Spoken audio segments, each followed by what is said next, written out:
up, everybody? It's Buffalo Ben 15 Golf back at it again.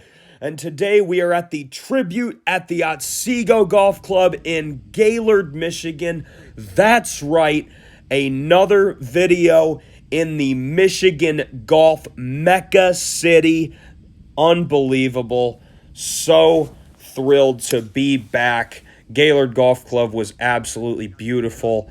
And now we are taking on arguably an even nicer and even more challenging course, the tribute at the Otsego Club, which was designed by six-time PGA Tour winner Gary Koch. It opened in 2001. It is currently ranked as the number 26 public course in the state of Michigan. It has been ranked as high as 8th in the last decade. What a tone is setter for the day would be to save a unbelievable. par here. Let's try it. 59 yards. That little half shot here. About exactly half of a gap wedge. So as you see, already struggling quite a bit on this first hole. Nearly ducked my 5-wood into the fescue. Thank goodness that bunker was there to stop it, or else I right could there. have About potentially 8 been feet taking maximum, I'd say. Swing of the day. So the bunker shot was pretty good. I hit my 9-iron pretty well out of there, but with how high the lip was on the left side, I couldn't even think about going for the green. So I bailed out right, and then I had to hit a pitch kind of over a tightly mown brow there, as you saw on that right side of the green. I executed it pretty well, and this is about an 8-footer here to start your day. I'm going to get on the right track here, Phil. This goes in. He doesn't miss this. I'm one for one. Good call. What an excellent putt that was, guys. Straight in the heart with a lot of speed. But when you hit it that perfectly center, there is no chance of it popping back out. Dang. That would have gone a good 10 feet by had that not gone in. If there was no hole there anyway. But as is, an excellent par save to start out the day on this very difficult course. It is a 73.2 rating, 136 slope. And that's just from the blue tees. It was 6,600 yards from the blues, but the blacks on this course are 7,300 yards. And they are a 75.1 rating, 145 slope. Absolutely insane. I guess it goes to show when you've got a PGA Tour winner with north of 5 wins on his resume, designing a course in a very hilly area. Gaylord is the second highest altitude city in the lower peninsula, after Cadillac, actually, about 1,330 feet above sea level. You're going to get a lot of hills, and you're going to get a lot of tough holes, as you see here. And sometimes, when you screw up every now and then, it can come back to help you a little bit. As you see there, that is a channel first, I believe. A little bit of a rollback. Wow. That just goes to show how beautiful these greens are, how excellent in shape this course is. So very, very happy picking up another par on the card. That's something you don't see every day. I am so unbelievably sorry that I didn't get the drive up on this hole, but oh my God. This is like Devil's Ridge on steroids. This is insane. Oh my God. I'm going to be able to hit this ball 350 yards, I think. I mean, it's straight enough away. I think driver's the key. Here, I think this is kind of a birdie hole, really. I was blown away. They weren't kidding. They weren't kidding. I can see why this course has been in the top 10, even with a state with as many golf courses as Michigan, as many world-renowned ones: Arcadia Bluffs, Grand Traverse Resort, Bay Harbor, Harbor Shores, Jack Nicklaus design, Gray Walls. This one's right up there with them, guys. It's unbelievable. And that's where he's headed, just a little bit right of it, but this ball appears to be hammered. Wow. Oh my gosh. Look at this, folks. Unbelievable. Just incredible. Incredible. How gorgeous this shot is. Or how gorgeous this hole is, rather. Unbelievable. Wow. Tom Weiskopf, you have done an amazing job with this course. You should be in the, is there a World Golf Hall of Fame? Yeah, I think that's it right there. I think that's me. I think that is, yeah. Oh my gosh, I think I plugged. I think that's what that is. Yeah, I must have. Is that a Bridgestone? I think it is. I think that is me. Yeah, I just plugged right into the, oh my gosh. I just needed like, so that means I carried this. That's the 100 marker right there. This hole's 410. I carried this ball 315 yards. That is insane. It's true. You'll feel like Bryson DeChambeau if you hit a good drive on this hole. Clean off. You get 103. Yeah, I guess it is fairly in the back. I mean, a sand wedge can easily get there. I don't even need to hit this full. Just that's literally all I need for the shot. So, on a 400 plus yard par 4, it's always nice to be grabbing a wedge for your second shot. I mean, I got really unlucky with that ball plugging too. Like, had that got a better bounce, that would have at least got down to that collection area as you see there in the middle of that fairway where that bowl kind of is.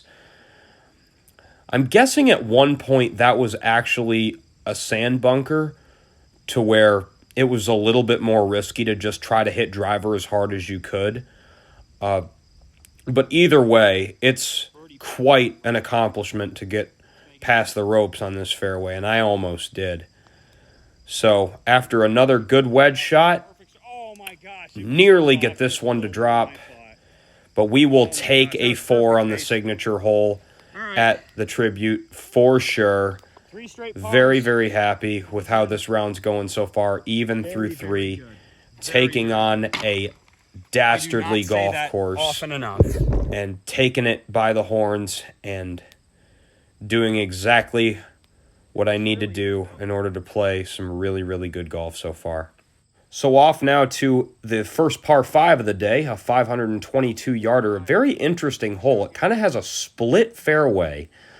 The fairway kind of comes back together about 280, 290 out, but kind of right where my head is where the left fairway is at.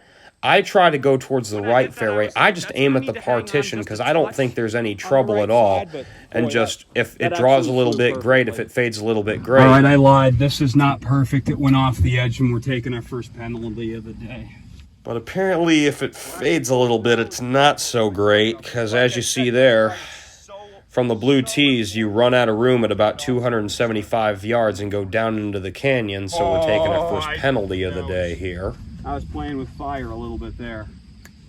Can you imagine if you have ever dropped into a divot? I saw Tyrell Hatton do that once. Oh my God, and his reaction was hilarious. I think I can get there with a 4-iron with how downhill it is. I think I've got about 250, but it's downhill severely. I can't go long. So following taking a penalty, I'm actually going to try to get on this green still in regulation. It's a 250-yard shot, way down the hill, though, easily 80 or 90 feet downhill. So I'm taking a 4-iron, and I'm just trying to rip this thing down the hill. It is a pretty tight window, though. There is some serious trouble on both sides. Left, you got woods. Right, you got another big steep drop-off over there, and I just hit a wonderful, wonderful golf shot. Very, very well executed. Both of these crazy downhill holes at this course, number 3 and number 4. Overall, I would say I have played them very, very well. So, off to the chip shot here. Pretty straightforward. Well, he bumped it in, trickled it up and down, and Inside 3 feet, wedge worthy, no shock here. look out! I tell you, around and on the greens, this boy is a magician. So that marks the 4th straight par to start off the day. Extremely, extremely happy. I tell you what, it was at this point in the round that I was starting to realize, like, everything really feels good. The swing, I think, looks excellent right now. I think it looked great in this video. Every time something goes wrong, I'm able to respond properly. And those are the kinds of thoughts that are going to help us continue to make those pars, even when we face holes like this one, which is a 454-yard mammoth. So, as you see here, a very difficult tee shot. The margin for error on this tee shot is next to nothing. Hazards on both sides of the fairway. As you see me flirting with that one on the right, and we are in it. Couldn't find it. Another penalty, 2 penalties in 2 holes. Not gonna get it done. That is a massive, massive miscue. And those are the sorts of mistakes that will derail a round that's going very well. So, dropping 2, hitting 3, trying to thrash a 6-iron as hard as I can. Oh my God. Oh my God. From 190 out. Look at this. From nearly 200 yards away, couldn't even see the pin as I was standing over the ball. I had to kind of look up. I kind of had to stand back up a couple times to even see the top of the pin. That is an insane golf shot. And yet again, following a penalty, when I get knocked down, I get right back up. And this was an even better shot than the one on hole 4, knocking it to within 10 feet and capitalizing on the putt. Gene, this is one of the greatest golf matches you have ever seen. There's another shot you cannot believe. And you'll never see a greater 4 than that in golf. That was a 4. And may I remind you, George Rogers, that score of 4 only included 3 actual swings at the ball. You guys have just witnessed a round where I have not only had 1, but 2 holes. Not only 2 holes in the same round, but those 2 holes being back-to-back that featured a penalty stroke, and I still scored a par on them. That has to be a channel first. It has to be. I mean, that's almost more impressive than scoring back-to-back birdies, because the thing is, when you take a penalty, usually wherever you drop it, you're not in an amazing position even after the drop. Like on a hole with a sharp dog leg where you try to cut the corner, but you run into the corner and you can't find it. Like you have to drop back pretty far to even give yourself a clear shot. And oftentimes on top of a penalty shot, you're still punching out. So, I mean, to be able to score a par with a penalty, it honestly is every bit as impressive, if not more impressive, than a birdie. Unfortunately there, as we kind of talked through that par 3 there, which I hit a great tee shot on, a great, well-struck 4-iron, was actually too good, went over the pin, and just was a little too frisky with the speed on that first putt. But 1 over through 6 is just fine in my book, my friends. So here we go on to the par 5 7th, the longest hole on the golf course. But when you are smashing drives like that, holes get a lot shorter real quick. So a 560-yard par 5, have got 260 to the hole. It was 240 to clear the water on the left to take a direct line with the pin, and me being one over and honestly can afford a mistake, can afford a miscue. I know that sounds like an insane thing to say, but in the back of my mind, I'm thinking to myself, oh my goodness, I've got a chance to shoot even par, at least on this 9 holes. Maybe I should go for it, but I held back, did the smart thing, took the full wedge. This is right to the hole. Oh, no. This is dangerous. Okay. No, it's good now, Roger. It's within 4 or 5 feet of the hole. People are going crazy. How's that? Awesome. Yeah, I'd say that was the smart play, folks. A 100-yard wedge shot stuck to a foot and a half to get back to even par through 7 holes in front of a foursome that let me play through. Well, I suppose that's what you're supposed to do when somebody lets you play through. You got to be fast, and I don't think there's anything faster than just sticking it to a distance to where you don't even need to grab the putter. You can just tap it in and run off the green, and my goodness, that was a whole lot of fun to do that in front of those guys. One of those guys looked about a high school age, and maybe me planting the seed for him, wanting to get into competitive golf himself and trying to get better and trying to appreciate the grind, appreciate just all the highs and lows that comes with it, man. Just they were cheering for me, high-fiving me as I was walking off the green. It really did feel like I was a PGA Tour pro in that moment. It really did. So, kind of talked our way through this 8th hole here, which is actually the hardest on the course. Very difficult. Number 1, over 400 yards, about 415.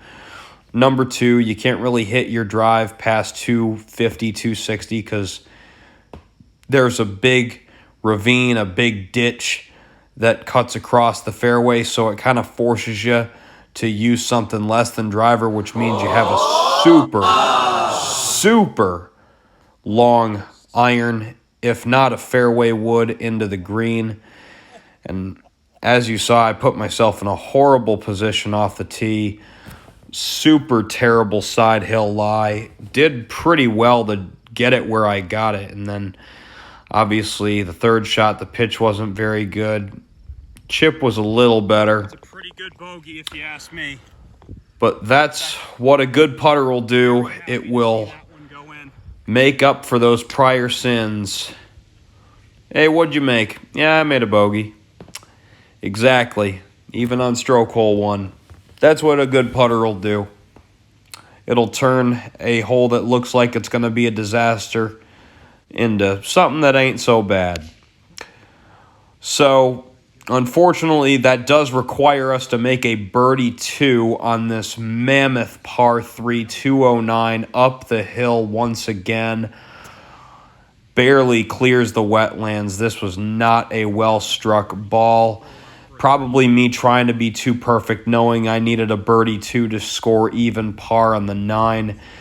And our punishment is a very difficult, short-sided pitch over a deep bunker with having to have enough speed to get up a ridge, but not too much speed that it goes into the collection area, the tightly mown, tight lie beyond the green, where then I'd have a St. Andrews Link-style putt at the hole that would just be impossible to get close.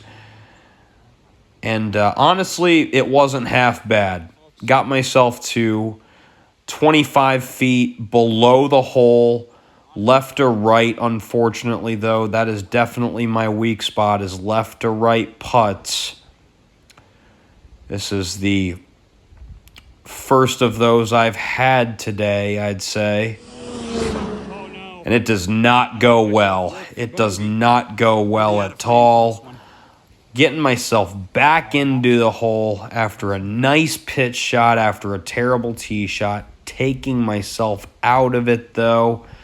The bogey putt comebacker doesn't quite drop that 8-foot distance that I was so sharp with the entire round. I finally cracked. I finally caved on one.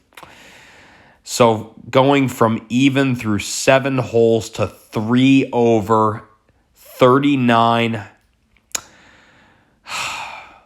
If there's ever such a thing as a bad 39, that's it. Because, I mean, I'm very happy still. I mean, looking at it holistically, 3,491 yards. No par 4 under 350. No par 3 under 175. Difficult holes from start to finish. Played pretty well. 15 putts, only that 1 3-putt, a very understandable. Actually, no, excuse me. Had 2 3-putts, yeah. It's funny, I say my putting, I thought it was really good, and I had 2 3-putts. Yeah. Sometimes the stats and your personal opinion don't exactly line up, but 2 3-putts, 15 putts total, which means I took 9 putts on the remaining 7 holes. So yeah, what does that tell you? I was converting a lot of the good pitch shots, the good chip shots, converting, a couple nice approach shots there on hole 5. Took advantage of that. It was a good day with the putter. It really was, despite those 2 3-putts. 4 out of 9 greens, not amazing, but nothing offensively bad either. 2 penalties, though, and still shooting sub 40. I mean, yeah, the stats were all over the place on that front 9, but pound for pound, it was really, really good. I was really proud of the way the swing looked. I think I was really hitting the ball really well, contact-wise, pretty much with every club. I was really happy with it, especially on a new course, especially on a course that I really, really wanted to play well on the first time I saw it, just because I know the history of this course, what it means to the area, what it means to this whole state, and just it showcasing pretty much everything that's amazing about where I'm from in Michigan and the golf courses that are in it. So it would be definitely a highlight of this year, at least so far, to break 80 on it. Definitely a top 5 round of the year if I could get it done on the back 9. And we need a 40 or better to do so. The back 9 is a bit shorter. It's only about 3,100 yards. Like I said, a 6,600 yard course. The front 9 is definitely tougher, I would say. So we're looking like we're in pretty good shape. Getting a little volatile towards the end, but I think we can steady the ship. That's what that 3-4 minute drive, take a leak in the restroom, grab a drink out of the vending machine or the cart girl if you're lucky enough to swing by her on the way there. That's what that little break is for, to just kind of settle your nerves. And I think we're going to pick up right where we left off, and we're going to get on another nice par streak heading into this back 9, guys, once you guys see it. I look forward to posting it. It's going to be a very, very entertaining one. You guys are not going to want to miss it. All right, guys, that's all for now. This is Buffalo Ben 15 signing off. Have a good day, everyone.